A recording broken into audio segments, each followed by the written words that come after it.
All right, Jazz, can you just tell us a little more about what you do for The Guardian? Yeah, so my name's Jazz. I'm the community coordinator on The Guardian's global development site. I'm part of a communities team here that includes community coordinators on different sections. So one community coordinator will work for one section, and so there might be news or sport, etc. I work on the global development site, which focuses on development stories around the world, looking at sanitation, health, etc. My job is to kind of put into place everything that you would want to do with open and community journalism. So on a day-to-day level, that's getting involved with comments on the site. It's using Twitter and Facebook, Flickr, thinking of all the ways we can get our readers involved, get our readers writing short pieces for the site, anything we can do that helps them, because often they're very knowledgeable about the story, so it's a great way of bringing them in. And the reason, sort of my role exists because The Guardian is very interested in open journalism. So if you go to guardian.co.uk/open, you can see all the things we're doing around open journalism, and that's everything from getting our readers we want them involved in the comments and talking to us on Twitter and Facebook, on other platforms, but they might come to take a bigger part in the story. You know, we might interact with someone on initially in a comment, and they might end up being actually a really important source for a journalist. So it's part of just bedding that into all of The Guardian. Can I just ask, is this open journalism similar to what we call, at least in the US, citizen journalism? It's like CNN has its iReport site, if you're familiar with it. So is this similar? Yeah. I think it is. I think probably the two terms technically maybe mean something different, but very much, I think it's the same spirit of that the news can come from all directions, can come from outside the news organisation. Some of the best pictures or sources may do that.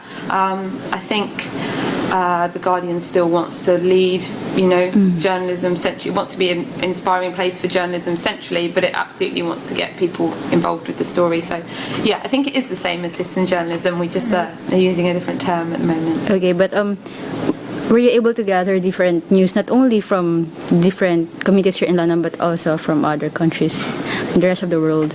Yes, we try. So I suppose my role on the global development site is I spend a lot more of my time thinking about how can I get people involved who are living in, if it's a story about Brazil, how can I get Brazilians to come and comment and get involved? And I might get in touch with journalists or NGOs or just contacts we've made over the time, or sites, organisations I think might be interested in a particular story. So I'm very focused on trying to get people from around the world involved, as is everyone at The Guardian, though naturally someone doing my job on, say, sport or UK news will be more UK focused. But we're always excited when we see people commenting from all around the world or getting involved with us on Twitter from all over the world. Can you just cite specific examples where social media has been very helpful with linking Guardian with different citizens and journalists from different parts of the world? An example of where we've brought them? Yeah, like there's an issue that was better elucidated or clarified online. Exactly. Yeah, definitely. So one example, we had something up on Friday afternoon. This is a classic example. We had something up on Friday afternoon by an academic writing about Chinese finance in Latin America, and he mentioned 3 or 4 countries, including Ecuador, and we had someone from Ecuador who came and got involved with the comments and told us a lot more detail than we ever would have put in the blog above the line, but that made the story really interesting about how this aspect of finance was really working on the ground. And obviously there's a lot of opinion thrown in with that. We probably wouldn't have published his comment as it was, but it definitely added a bit more flavour. And then sometimes we'll do things where we do a kind of a reader's challenge, where we'll say, we'd like you to write a couple of hundred words for us on what you think about, say, ending violence against women, and different readers will email in, and then we'll publish a selection of those as a blog and then have a debate underneath. And for example, when we did that one on ending gender violence, I think we had comment from we had someone from Europe, but we had someone from Burkina Faso, I think, Cameroon, Pakistan, and that was a whole, they were opinions. They wouldn't something you'd write as a journalist above the line, but having those 4 different perspectives just created a sort of debate that we couldn't otherwise. So that's a perfect example where, and the debate under that was so different because we had all those views to start with. So that's where it's really exciting.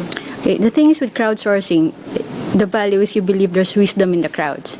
But on one hand, there's also that danger of having just people really talk trash online. So how do you deal with this? I think that's the great question. I think, let me have a think. That is a brilliant question. I think that is part of something that The Guardian, every other news organisation is learning to do.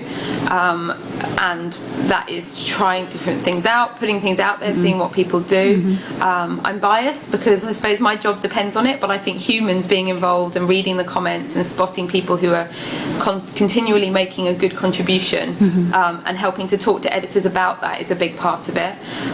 We've just commissioned someone this week to write a blog for us who's a regular commenter on the site, and I saw his email when it came in. He wanted to write in response to a story he'd seen on our site, and I recognised him, and I sent it on to the editors and I said, this person has been commenting on the site for a year and a half, very consistently. He's knows what he's talking about.